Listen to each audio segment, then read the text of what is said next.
Cabrera sign is a notching in the ascending limb of S wave in lead V3 or V4, 0.04 seconds. Chapman sign is a notching more than or equal to 0.05 second in the ascending limb of the R wave in lead 1 AVL or V6. Both are taken as features of myocardial infarction in the presence of LBBB. Left bundle branch block is manifested on the ECG with wide QRS, deep slurred QS complex in V1 and slurred R wave in V6. ST segment and T wave vectors are discordant to the QRS vector, meaning that when the QRS is positive as in V6, ST segment will be depressed and T wave will be inverted. These are known as secondary STT abnormalities.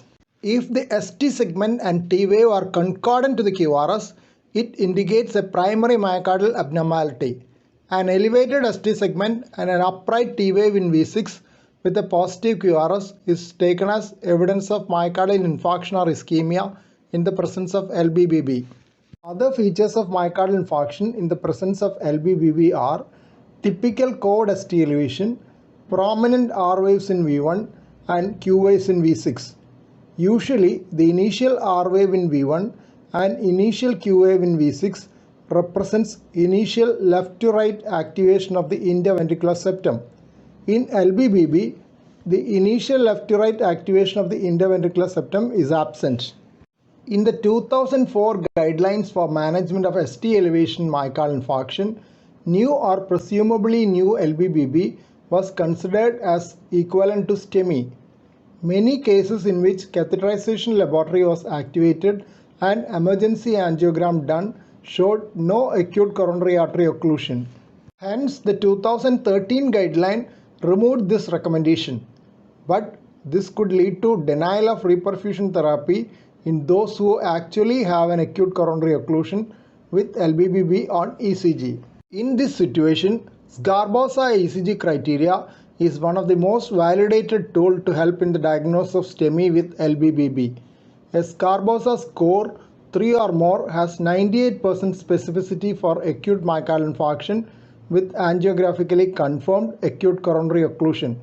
Using Sgarbossa criteria might prevent denial of reperfusion therapy while avoiding unnecessary cath lab activation. Other criteria described are Sylvester 10% RS criteria and Smith 25% SY criteria.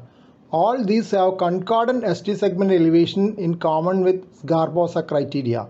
Sgarbossa criteria for discordant ST segment elevation is 5 mm or more. Sylvester 10% RS criteria is ST segment elevation which is 10% or more of absolute S minus absolute R plus STEMI limits, that is ST elevation required for the given lead. Smith 25% SY criteria is ST elevation 25% or more of the S wave amplitude.